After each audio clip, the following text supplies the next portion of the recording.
And hello, everybody. Happy New Year. My name is Lisa Dublin. I'm a health and life coach. I help professionals and executives to lead, to speak, and to live with confidence. Because you know what? When you have confidence, you can do mostly everything. And on this Sunday interview for Basement Chronicles, if you're just joining me, I started in 2020 and Basement Chronicles started. And sometime I think it was like 2 years ago, we started the Sunday interviews. This year, we want to take it further, be a little more consistent. That's all part of growing in business and providing value. So, thank you for being here with me. Today, I have a very special guest. I'm not going to be long because she's all the speaker, okay? Like, I'm going to bring her on right now. My guest today is my friend Michelle Davis. Michelle is, amongst other things, one of the founders of the Think Meetups group, and you're going to learn more about it. But Michelle, Happy New Year and welcome to Basement Chronicles, girl. You made it. We made it. Happy New Year's. Thank you Happy so New much for Year. having me. It's such an honor. Thank you. And I just want to just give you kudos for planning this well. Like we spoke about this since December and you were so organized. You knew when you would have the time. And so sad that's exactly what has happened. So thank you for that great organization of your time. No problem. Actually, you're the inspiration, actually. And I think we actually spoke of us way before December. We bumped into each other in a grocery store and we had a conversation. Yes, And there we was did. this little tidbits that you dropped on me that day that really made me put some thought into, how to go forward. And then you brought it back up again. I thought, God, this is the right time. This is the right time for sure. So without further ado, let's find out more about you. Who are you and what do you do? Oh, wow. That's a big one.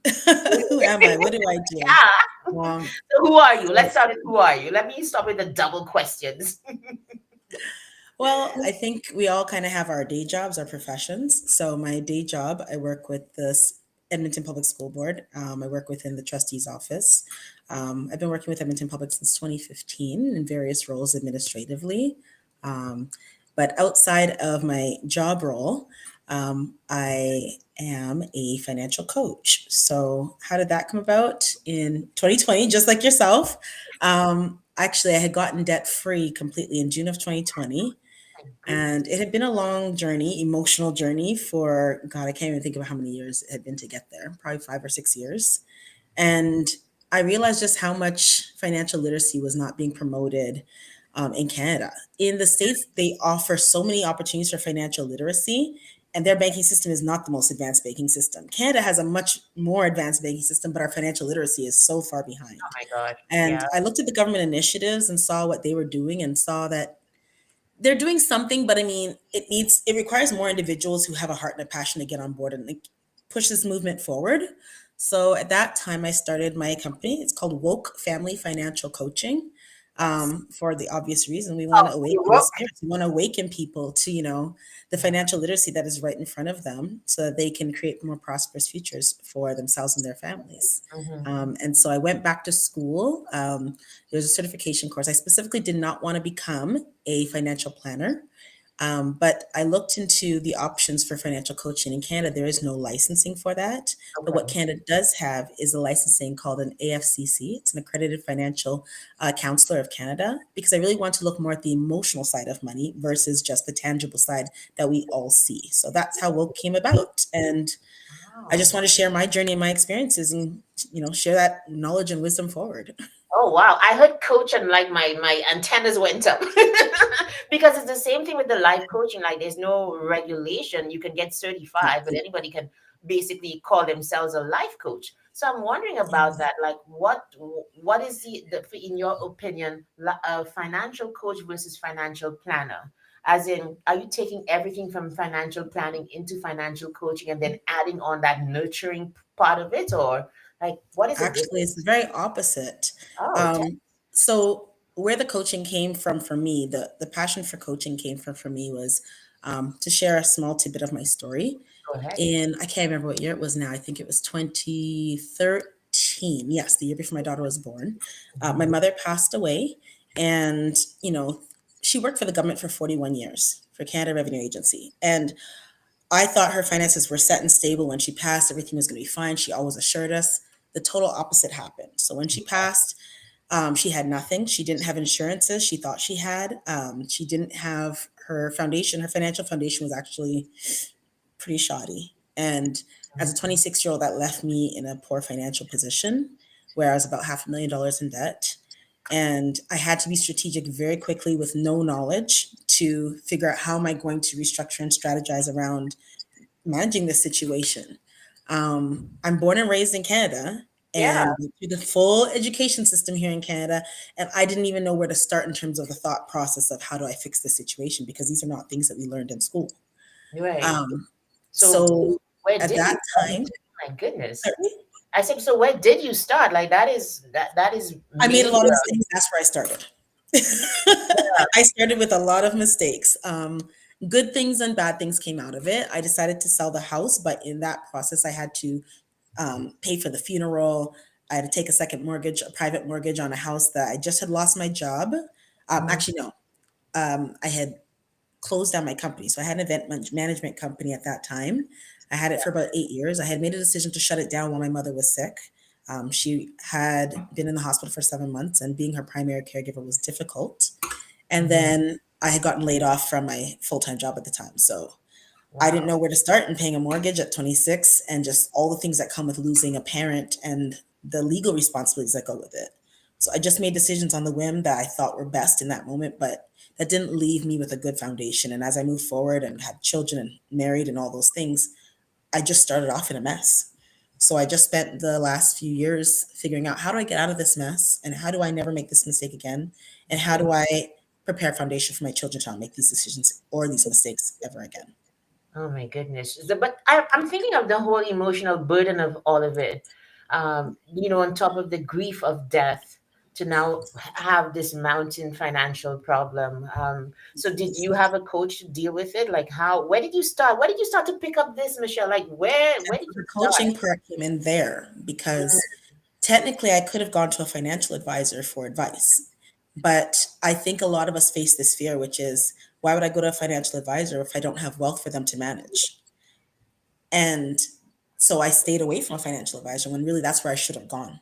I had no clue that's where I should have gone. So the coaching came in because I want to help people prepare themselves emotionally and mentally to understand where they are in their own financial world and mhm, then eventually guide them and lead them towards financial advisors and financial planners who have the specific knowledge to support them in their specific situations and look at the numbers and help them make healthy decisions for the short term and for the long term. It's not my job to replace a financial planner or advisor ever. I mhm. really focus on the emotional aspect of money and the Okay. psychology of it. And I guess proof of it is that you were able to get yourself out of debt. I mean, oh my goodness. That after so many, Oh, oh geez. That must have taken like everything you had, all of the strategy, all of the planning, and then finally in 2020 to be debt free out of $500,000. I mean, I'm sure that listen, this is what we're gonna do, okay? Like we're gonna do this our way. So usually you're gonna leave like the what's it, the contact information for at the end. But I'm pretty sure there are people listening right now who are like, I need to get in touch with Michelle. Do you mind sharing your email address? I can type it in, and if anybody wants to contact you for that info, is that okay? certainly, absolutely. So It is my email address is info mhm, at at work. woke, Mm-hmm, WOKE, mm-hmm, familyfinancialcoaching.com. .com. Okay, financial coaching. I'm putting it in, and we'll So we take a don't look. have any social medias or website right now because I'm in the midst of a rebrand and going to be Yes. focusing on children's financial literacy. Oh, wow. That's awesome. We must talk about that. Okay, so I just put the information, the info at workfamilyfinancialcoaching.com. So that's Yeah. the email address, folks. Now, don't be pushy and go looking for the website. She just said it's in the middle of a rebrand. And that Yes. is fine. So, okay, so let's continue because like there's so much to unpack. But something you said that, I when you said it, you like I was born and raised here. And in my head, this is what I'm thinking, because I'm an immigrant. And I'm like, if this is somebody born and raised here who didn't have the access to that financial literacy, what about us?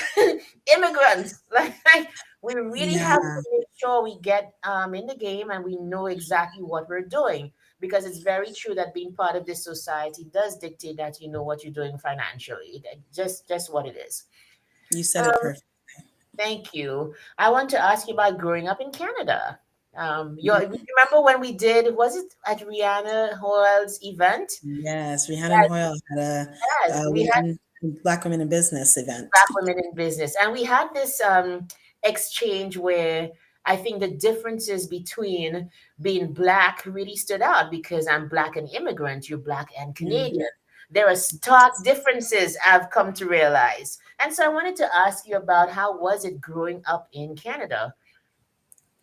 Well, for me, fortunately, I grew up in Toronto, and at that time, it was a very diverse community. So my neighbors were Filipino, from Newfoundland, from India, from Mexico, from Jamaica, from Jamaica. Trinidad, you name it, they were from somewhere else. And so I actually don't know what it feels like to live in a society where everyone looks like me. So when I would go back to the Caribbean, my family's from Barbados, and Mhm. when I would go back to the Caribbean, it was very different for me because everyone looked like me. But that translates hugely when you look at business and economy and commerce, because when you are raised in a certain environment, you're typically used to everyone who does business around you looks like you. So, for example, you grew up in St. Lucia. Yeah, yes, St. Lucia. Did you have St. Lucia neighbors in Toronto when you grew up? Did My you? best friend is Lucian. We've Oh been best my friends since we're goodness! 11. Awesome. See, something that we don't think about is that growing up in St. Lucia, your teachers were Black, your Yeah, bankers were Black, your doctors were Black. my prime Um, minister was Mine Black. were not, right? My teachers were not. My teachers were not, my doctors were not, um, the professionals around me were not. So people who were doing things, amazing things, and in professions that we aspired to be in didn't look like us. So Yeah. that was one of the biggest things for me growing up in Canada. And I noticed that my mom, obviously being an immigrant and raising me very much like an immigrant, um, it was really important to her to get involved in the business community in Toronto. And so she was the first one I saw creating environments or participating in environments that led us to professionals that looked like us. So Okay. she was always heavily involved in, say, police association, organizationals, and business organizations, things to promote the Black community, accessing Black doctors, lawyers, accountants, things of that nature. My mom was always heavily involved in that. So that was second nature to me because of the fact that there was so much diversity. I was taught that I had to go look for my community. Wow. Okay. So, can I ask you a question about your mom's experience? Do you think in any way that she was able to cater to a diverse clientele, being from Barbados? Do you think there was any hamper there? I So wonder. again, my mom didn't own a business. She was never a businesswoman. She was just very active in the business communities. Okay. Okay. And but one of the things I feel she lacked was being that she was an immigrant, and this is why I'm so passionate about financial literacy, especially in the immigrant communities, is there is an inherent understanding of finance in Canada that you need to understand to truly maximize the system here, because it is a system, and I think we often forget that. Mm-hmm. Um, it is not designed for any of us to win. Mm-hmm. I might be harsh in even saying that Canada is very good at creating legalized systems of slavery. Oh, Um, yeah. I might get a lot of flack for saying that, but if you really look at the economy of Canada and how vital immigration is to, Canada thriving, Mm-hmm. there definitely is those variables you have to consider. Okay. All right. I think that she just didn't have the wisdom and the knowledge to understand the bigger picture of the system. And I think often newer immigrants don't have that wisdom and to look at the system from this perspective that Canada designed it to be and to Yeah. operate within it to be productive.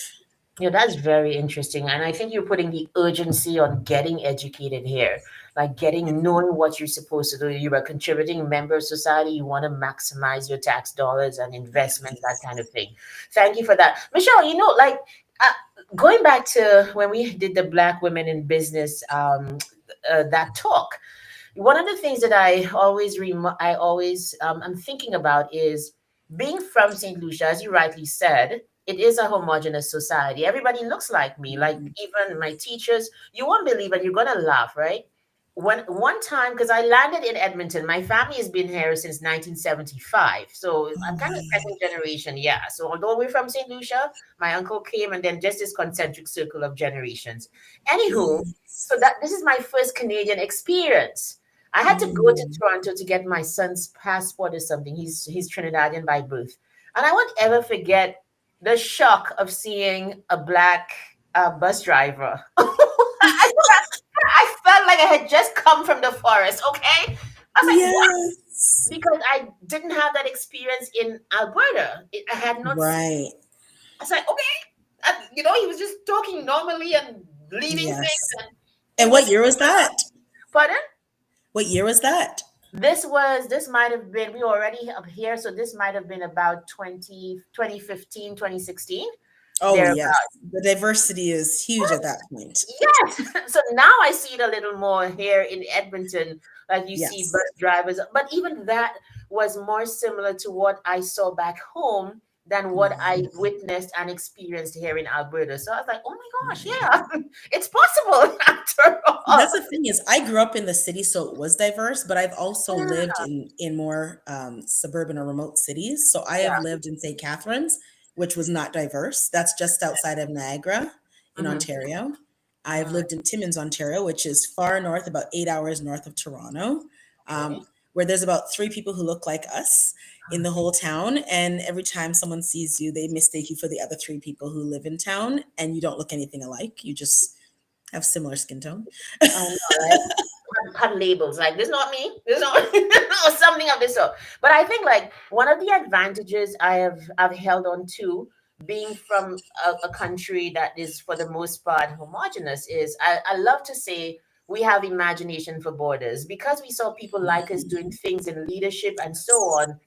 It gives you a natural built-in advantage to come here and to do the same Yes. thing because that is what you're accustomed to, minus the noise, Yes. minus the stereotypes, minus people trying to put you in your place, minus the Yes. everything. But I still You're love to right. say it doesn't even matter. You have imagination for borders. Go and win and achieve like everybody else. And so, Yes. wow, I love My when mother definitely raised me like that. I could never come home with excuses. I've heard people say, oh, it's because I'm of a certain skin tone. My mother marched me to the front door of the house, and I've done the same thing to my own children. And she put me at the threshold of the house, and she said, in this house, when you pass this threshold, the color of your skin is not an excuse for anything. You're going to have to figure out the reason that that situation happened to you.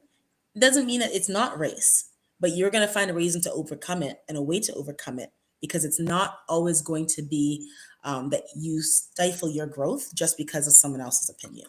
yeah, it is She a was victim. very clear on that. We don't want to hear it, but sometimes if you come out of the victim and just don't see yourself as a victim, it's not that you ignore the situation, but you find a way quicker, I think, to rise above it. Absolutely.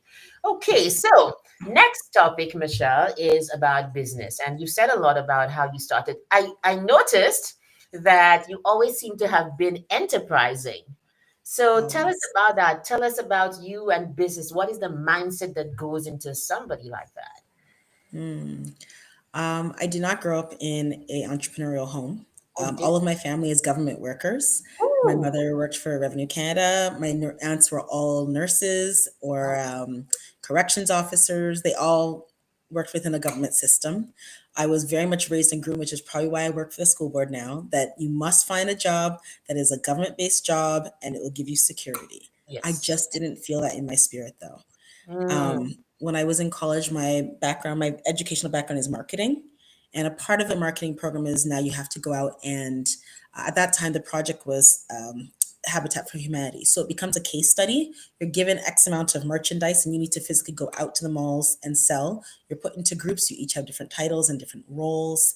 And there's certain reporting you have to do back. And I just loved that feeling of knowing that I controlled my income and I controlled how I worked and how often I worked.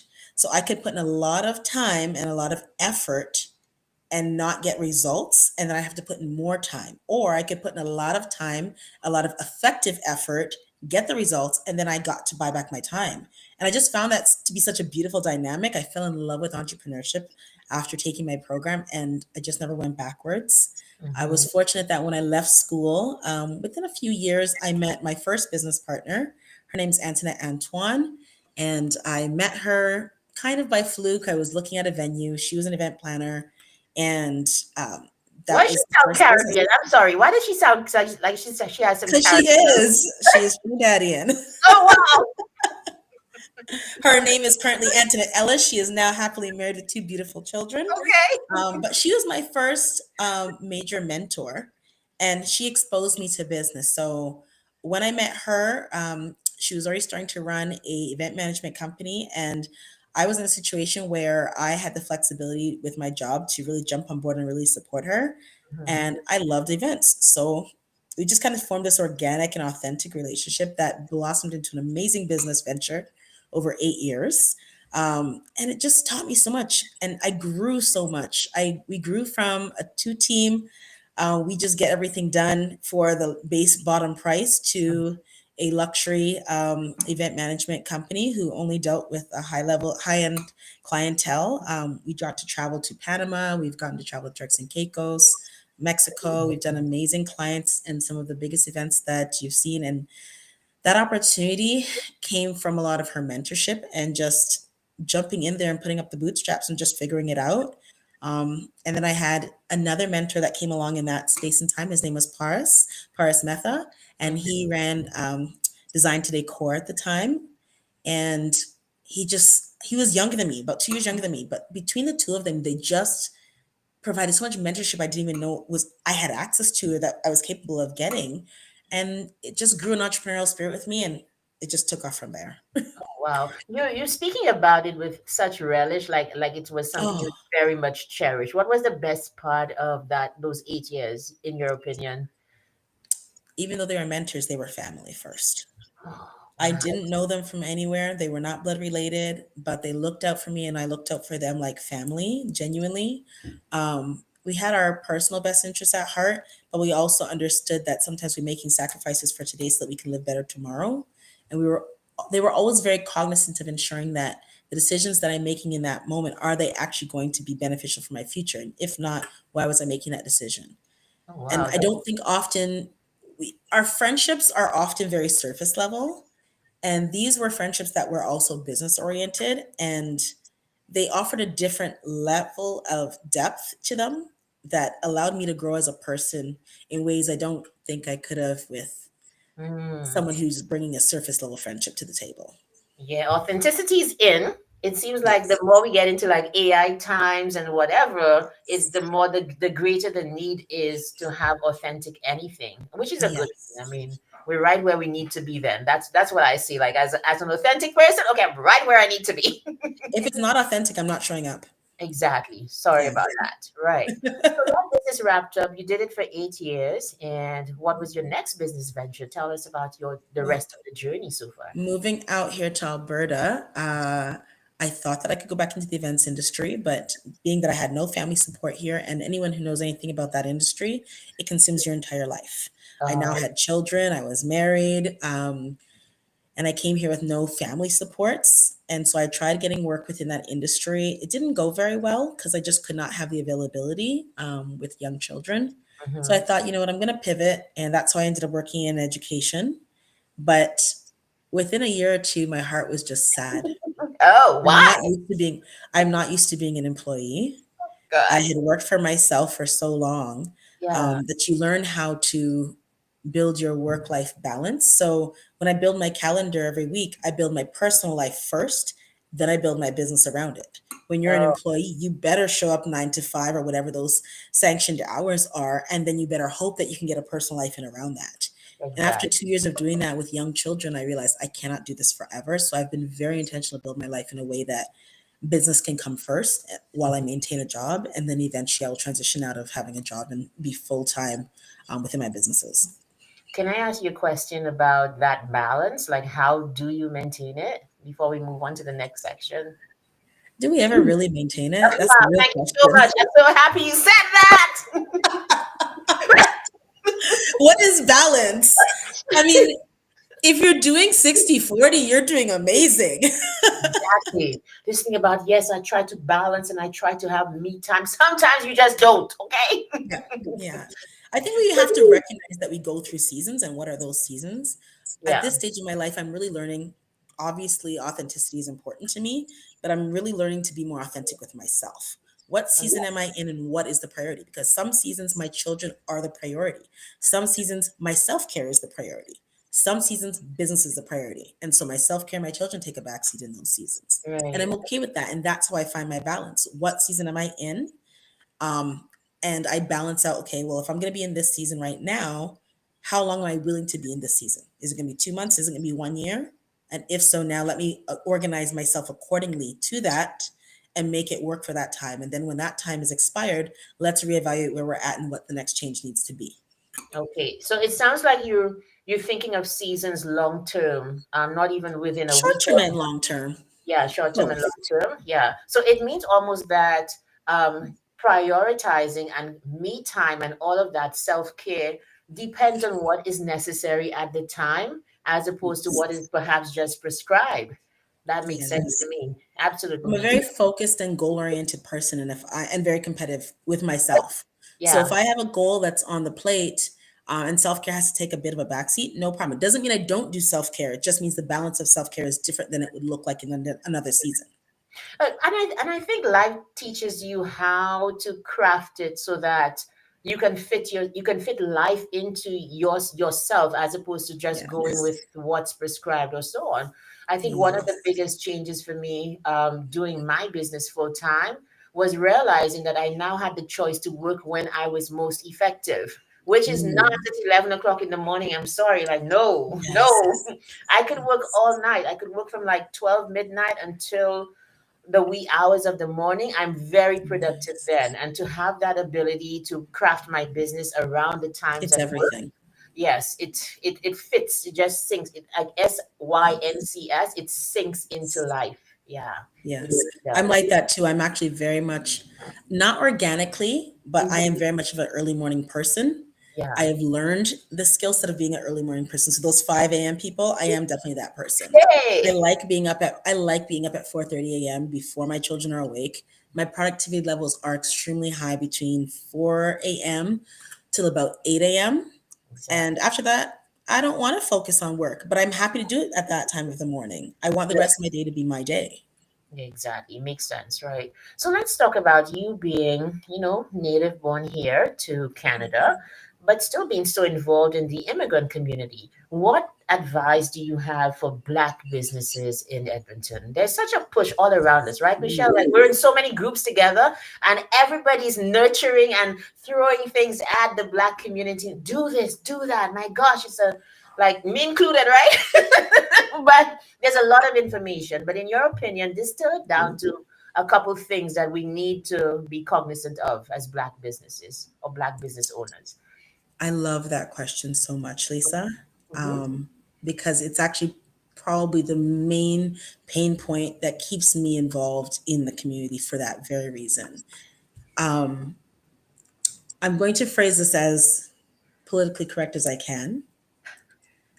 But the reality is being a born and raised Canadian and watching our immigrant communities, one of the biggest mistakes that we make is we do not understand how business is effectively done in Canada, and we do not operate our businesses, our foundation.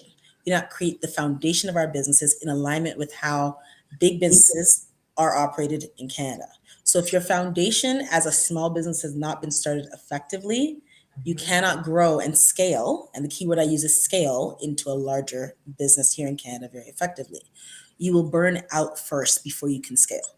Okay. That was possibly the greatest lesson I learned when I had the event management company is scalability, scalability, scalability. You do not have to scale your business, but the foundation of your business should be scalable in order to create success. And to give more context to that, often in our communities, we will start businesses and we have no way of tracking our data. And then we end up with programs that are offering loans and grants to the Black community, but we can't qualify them for them properly because we didn't have proper accounting. We didn't pay a bookkeeper when we had nothing. when we were making our first investments into our business, we chose to avoid having a bookkeeper. We might have paid the $10 a month for QuickBooks that we didn't know how to use and we didn't use effectively. And now, 1 year after doing business, we don't actually have proper data to now take to a bank or to take to an investor and say, here's what I've done over the last year. Well, We I'm don't accurately smiling a track little bit. where we get Sorry. our marketing from. Go ahead. Yes. No, go ahead. I was really smiling when you said QuickBooks because I fell in that trap and I'm like, what am I Yes. doing? Yes, I've got an MBA. I'm supposed to know this, but like on the ground, like, what am I doing? So I get you about that. And But I please like go what you ahead. just said. You have an MBA, you're supposed to know what you're doing. Actually, you're not. You're not supposed to know what you're doing. Tell me about And I think that's a big, huge misconception because just because you have an MBA, business is such a broad spectrum. When you go to school for business, they offer a marketing stream, an accounting stream, human resources, operations management, international business. Who told you were the expert in accounting? well, I thought because You I are did an expert in a this. particular area, maybe, Yeah. but But you're I not thought because necessarily the financial expert, oh no, you're absolutely right, hands down. right? No, so that kind of relieves me of any burden. Thank you so much, Michelle. I'll take my out. Yeah, but go ahead in terms of things that we don't So know we should the know. things that we're not doing is, like I said, those the reason why the colleges and the universities offer businesses in those five streams is because every business, I don't care how small you are, I don't care if you sell meat, I don't care if you sell luxury cars, every business has those departments, and we do not operate that like that from the beginning. We do Mhm. not operate as though we need HR. We just operate as a one man show. Maybe a cousin or an uncle or an auntie helps us. We do not operate like we need an accountant. We figure that keeping our receipts and giving them to the bookkeeper or the accountant at tax time is sufficient. We do not operate with a marketing department. We assume that whatever social media posts we do, that's effective enough. There's an actual formula behind how social media works. And if we're not effectively using it, you're wasting your money on it. We do not operate like we need operations management because most of us don't even know what operations management is. So I say that because our communities are missing out on those fundamentals in terms of creating a baseline system, a proper business plan that accounts for where am I today, where I Mhm. will be in 3 months, 6 months, 1 year, 3 years, 5 years. And then also utilizing the tax system and the financial system here to effectively maximize the things that we're choosing to do within our business. That in Okay. itself is a whole mouthful, and that's hard to teach to our immigrant community. And I don't really think that we should be just trying to teach it to our immigrant community.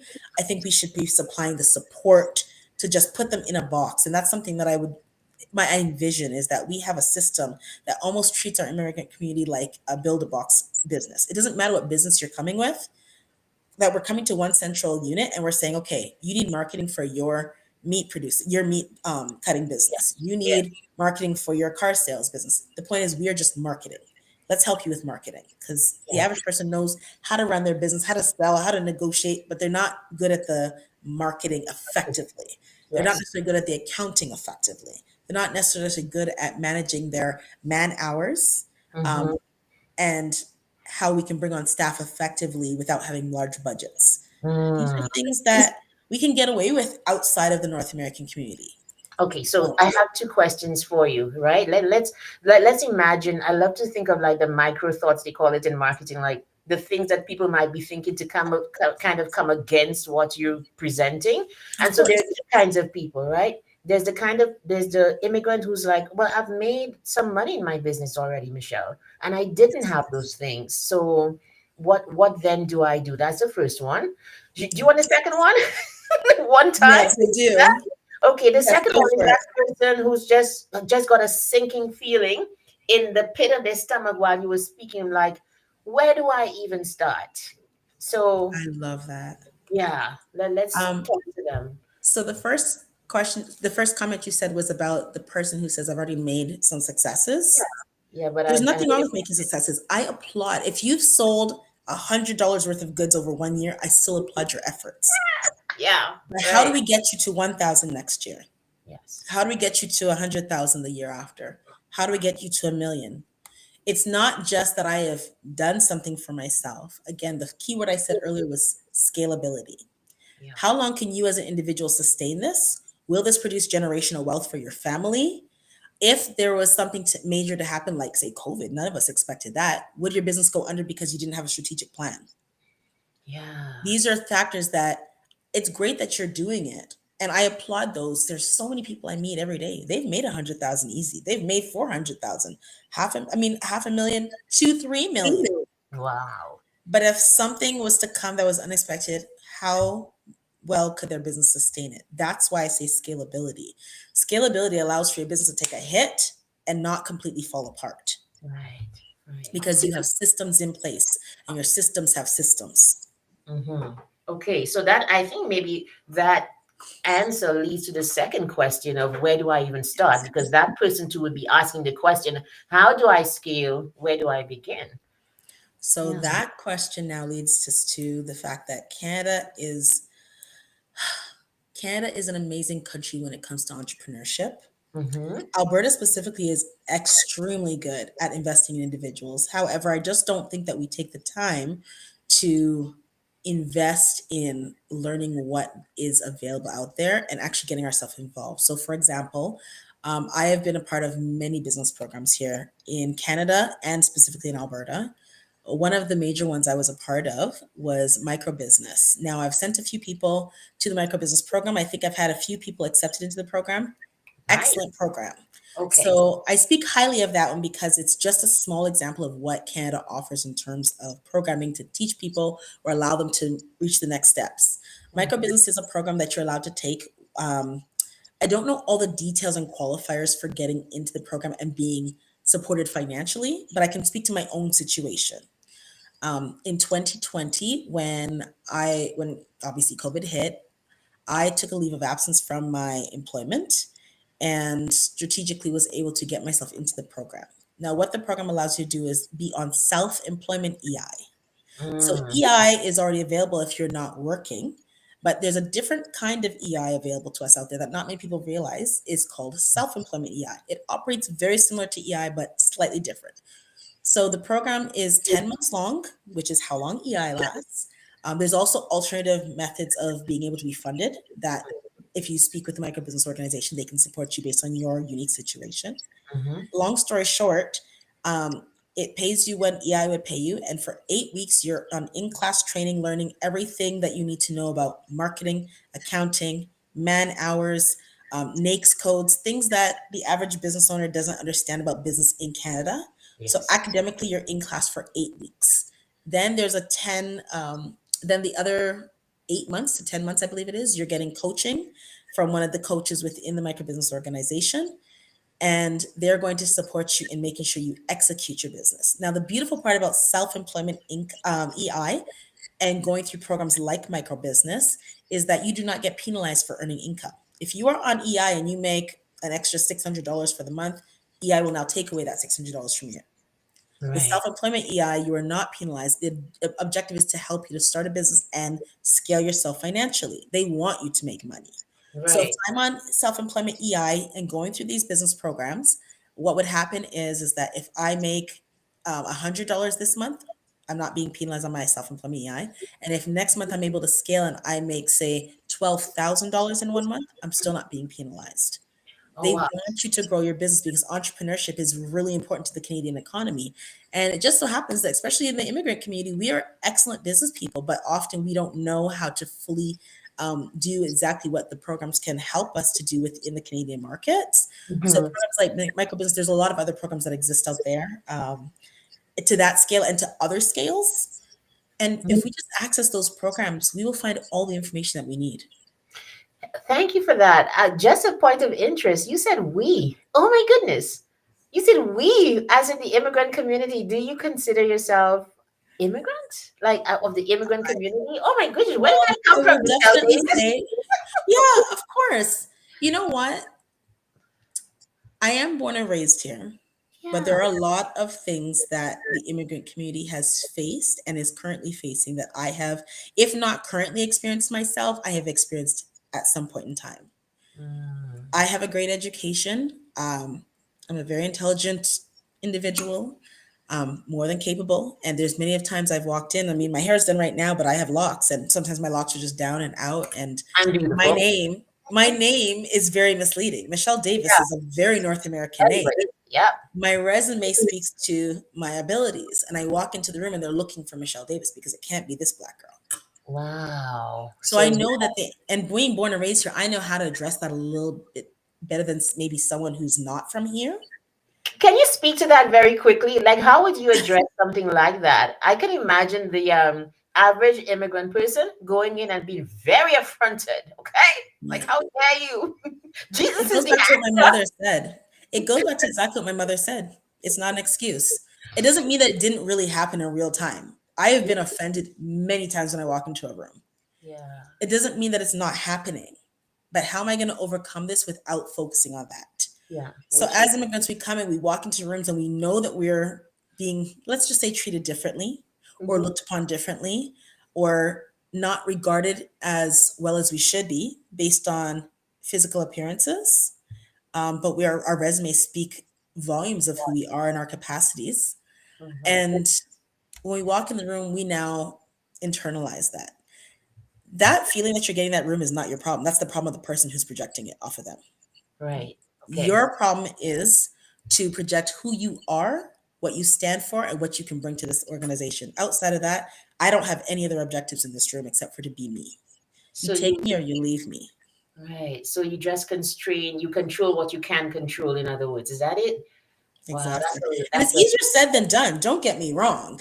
It's very much easier said than done. When we walk into a room, we're human and, you know, we feel inadequate more often than not. And it mhm, doesn't mean that I don't walk in feeling that inadequacies, but I remind myself of whose I am. I mean, not everyone is a Christian I am, and I have to remind myself of whose I am. He's the right. one I answer to first, and I operate in my integrity, and who I am is who I am, and I know the value that I can bring to the organization. And I'm just going to walk into this room and stand in that and not worry about all the other factors that are floating around. The little elephants that are standing in this room are not going to be affecting me. Wow. That is. I think And that's. people receive your energy if you really genuinely walk in that Yeah. attitude, not Yeah. in an attitude of arrogance, never, No. but with a genuine authentic confidence of I am who I am, take And I'm me or enough. leave me. Yes, and I'm enough. Like nothing I missing, love nothing. that. Just like you, I'm enough. Like I have to be. That's all I've got, right? So it I has love to that. be enough. You know what I mean? I thank you for that. That is it. These are the little like when you do an interview, it's almost like you enter into little rooms, and then you come Yeah. back to the main alley. So, oh, thank you for taking us into that little space that we could all learn from, of course. Yeah. So let's change the pace a little bit if we can. Yeah. Let's talk about think. So I first met LeVar through a mutual friend that was Errol, and we had a meeting, and Yes. he was just starting the WhatsApp group. You wouldn't believe, Yes. I think at the moment, at the time, it was about 200 people deep. And Mhm. now the think community is like We're how big? kissing 700. Oh my goodness. Like it's yeah, it's a marketplace inside there, as in everybody, all of the parts of our society come in there, I believe. So let's talk about Yes. you being one of the co-founders of the Think Meetups with Levar's founder. Yes. Tell us about Yes. that association. Oh, it's a huge part of my heart. Um, because I feel like it encompasses everything that I have been my entire life and walk through. And we get to now congregate as a community here. And no matter what stage of life you're at, and what stage of being in Canada, experiencing Canada, no matter what stage of your profession you are in, whether you're entry level, whether you are a highly experienced expert. I just feel like it's that community place for us as Black professionals to get together to connect. The most important part that I love about is the sharing of resources and referrals. Oh my That God. gets me so excited. Yeah. Um, we have taken Lavar is great at the numbers. I don't have the numbers on me right now, but we're always tracking to see like how much business is being generated within the Black community by being able to connect so closely to our other people, business people, and other people in the marketplace. And the traction has been incredible. I know I can only speak to my personal numbers. Um, in the year and a half that Think has been in operation, I have hired a plumber, an Mm-hmm. electrician, a Mm-hmm. contractor, a mechanic, Wow. ordered catering, Mm-hmm. just clothing. Ah, gosh, what other services? Ooh, my how could I forget all of my essential services? So like my internet, my cable. I don't have cable yet. Actually, I have a gentleman from the group who's going to be getting me on my IPTV. But Oh, oh yeah, it's the best. I have that, and I got it from within. You know, it's the best. I was like, I'm not sitting out these elections, and it's too expensive for cable. It's the best. Like yes. it's You know, really, it's so really funny good. actually. I'm just not a TV person in general. I Okay, probably haven't bought and owned a TV for probably 20 years. I just don't care about TV. that's what So producers. now, just because of IPTV, I'm going to go buy a TV just so that I can get in on the IPTV movement. Wow, no, it's good, and it creates for great family moments as well. That's exactly So why. yeah, I mean, honest at a fraction of the cost. So I'm very happy for the service. I must bring Junior on. He's not a man of many words. I know, but his service is so great. I love his business acumen and his, his intentionality around making sure that he is a walking, talking billboard for his business at all times. I love that about him. Yes, he's very good. We must bring him on at some point, definitely. So yeah, so things started with and tell us about the association. Like you knew Levar from back at university. Oh my goodness, like what is that connection? So I've known LeVar for, oh dear God, it's gonna really age me. I've known him for almost 20 years. Oh Yeah. goodness. But you just went And to so we were roommates in college. He was in university, I was in college. There was about three or four other people who lived in the house. It was an interesting environment to live in, to say the least, and that's all I'll say about that. okay. He should be here But to defend himself. say that again. He should be here to defend himself or to add to the conversation. No, you know what? Me and him clicked like family immediately. Wow. Just I guess being that Caribbean heritage, he's Guyanese, my family's Bajan. We just had this like sibling bond from really early.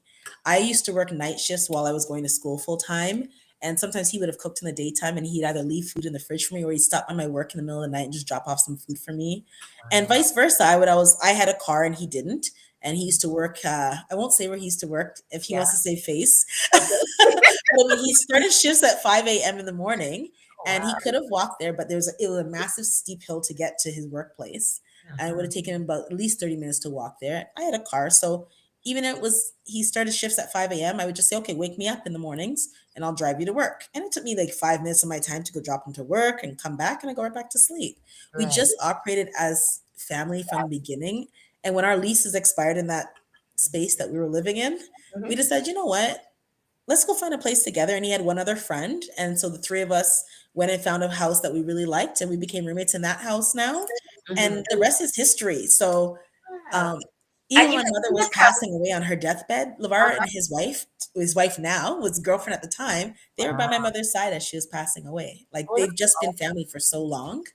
wow. We came out here to Alberta. I was supposed to be here first. He ended up coming out here before me. Um, and him and his wife welcomed my family to stay with them to get oriented here.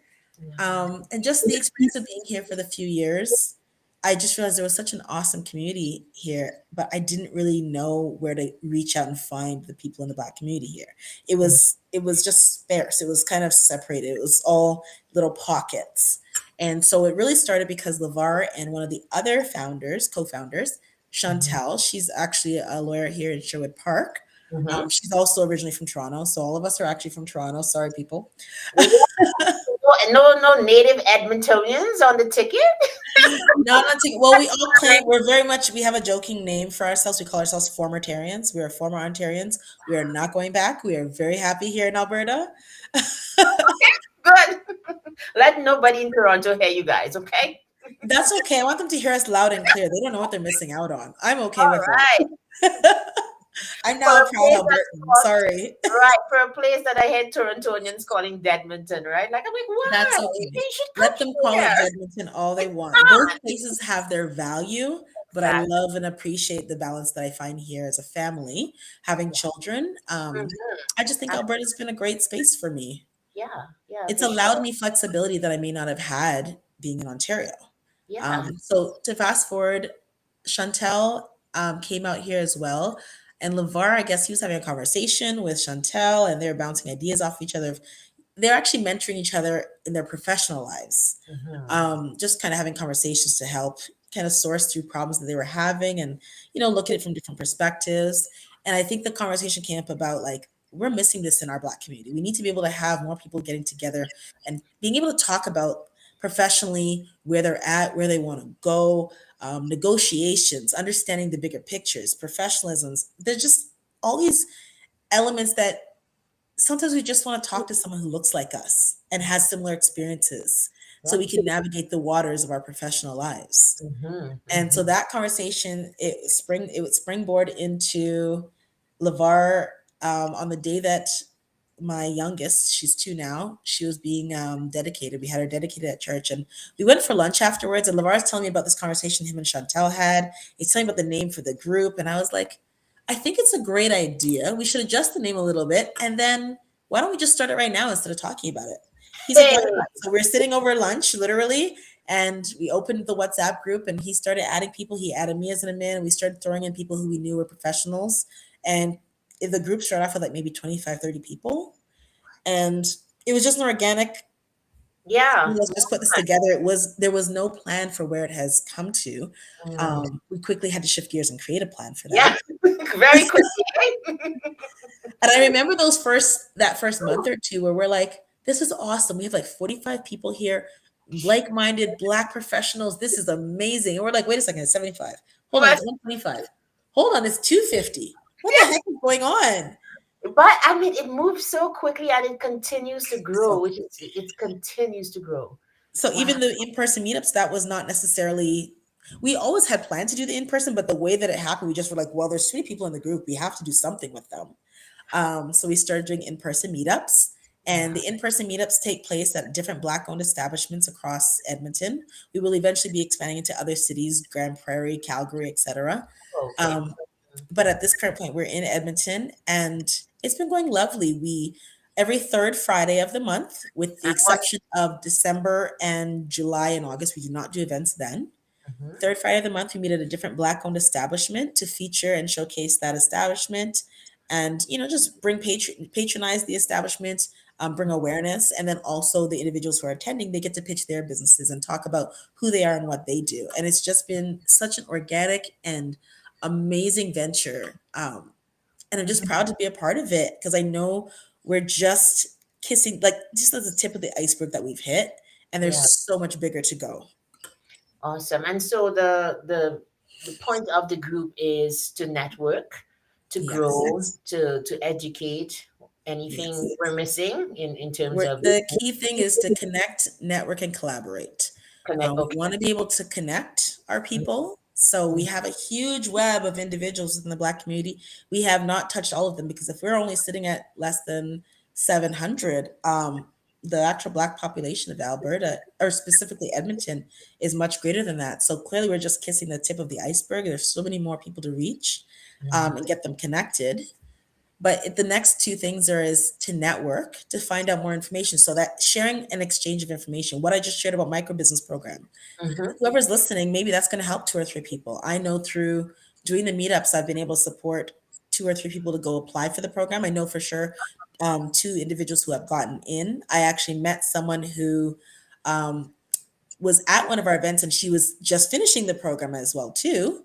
Oh, So it's been a great opportunity for networking in that regards. And then the next step we really want to focus on is collaboration, okay. because we can always do more when there's more hands at the table. Yeah, I But think so. collaboration is a very difficult thing for many people, especially within our community, because trust. You have to establish a certain level of trust with people. And I think that when you keep showing up and you keep seeing people and you keep building organic and authentic relationships with individuals, you start building enough trust to now go to the next step, which is collaboration. It might Yes. take one person a month to find that comfort level. It might Mhm. take another person 2 years to find that level, but that's Uh-huh. okay. We're here for that. Did you see Lavar's on? Yay! He says we're at 760. Welcome, Lavar. Oh, And snap. we Okay, wanted my to numbers were behind. one of the things I've been amazed at is even at the Think meetup, the meetings every month, some of the people are not even in the WhatsApp group. Did you guys know that? Yes. And it's I like, was dumbfounded by that. yeah, like, so what's happening? I think some people are like don't care for I guess the intrusion of the phone, but would come Yes. out anyway, to support and Yes. to get to know. And the other thing I wanted to say, since we have both LeVar and Michelle here, and perhaps Sarah is listening as well, and Chantel, we're not sure. But the thing is, I've been amazed at how thirsty Black people are for things that Black people do, that they want to Yes. support Black owned businesses. They want to find out who's in the Yes. community. Where can I find this? Where can I find that? There's a certain comfort level. And even as you spoke about building trust, I think it's also in the numbers and getting results, because people have begun to post reviews, of others' Yes. businesses, and that goes ways towards, like, I mean, your experience can't lie.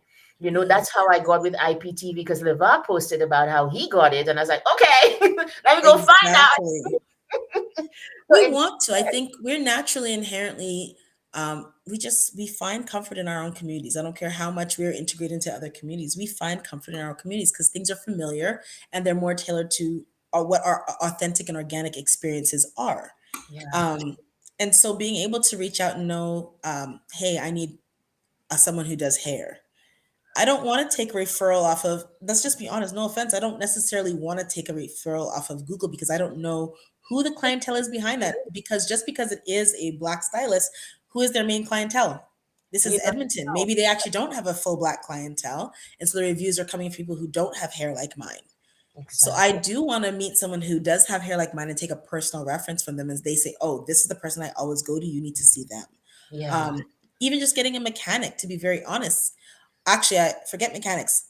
I will forget mechanics. I will say this: a lawyer. So I actually had a small fender bender back Mm-hmm, in July, August, and I was referred to a personal injury lawyer within the group.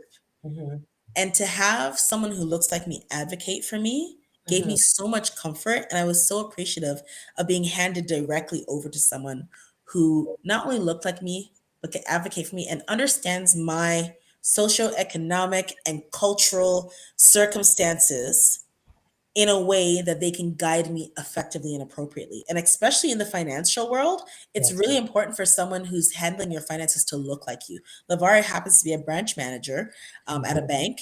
And if you need support on something you're doing within a bank, the reality is you're going to likely, if you look like us, you're going to look more, I'm sorry, you're going to get better support from someone who like Lavar, just because he's going to intrinsically understand the socio economical circumstances that are a part of your community more intrinsically than someone who is not from your community. And so And he's going to more accurately support you in making the right decisions for your home, for your family. yeah. Oh my, I wish we had another hour, Michelle, but we almost out of time. No, it's very interesting. Like, that's a whole other conversation about navigating cultures, socioeconomic class, and all of the things, finding yourself in a position to advocate, but also having to protect, your own environment and livelihood, all of You those can't things. pretend like that doesn't exist. If you look at the Oh South yeah, Asian communities, South yeah, Asians do business with South Asians. they do Asians that. do business with Asians because they understand each other intrinsically and can help each other based on their real circumstances. That makes sense. Well said. Now, last question before we end, right at the top of the hour. By the way, did you see this comment by somebody called Mr. Noel Music? I hope you subscribed, Mr. Noel Music. He said, "Wait, how did you add me off the top so that when after the dedication, he's like, okay, when you were adding people, that first initial, how come you didn't add him? Do you know who that is? I'm not sure who he I is." do know who Tim Noel is, and everyone should know who Tim Noel is. He's one Okay. of the best singers out here in Edmonton. You need to Oh, see him perform live. He is one of my favorite, not just because he's a friend, he actually is yeah. just amazing.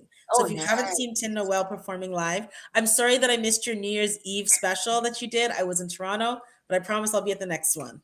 Oh wow, he should be is he going to be invited to think one of the meetups, maybe to sing there? He is That's like always maybe. invited. He has promised me he's going to be coming out soon. So I hope that we're putting him on the spot right now, and we'll Right, see him either in right. January or February.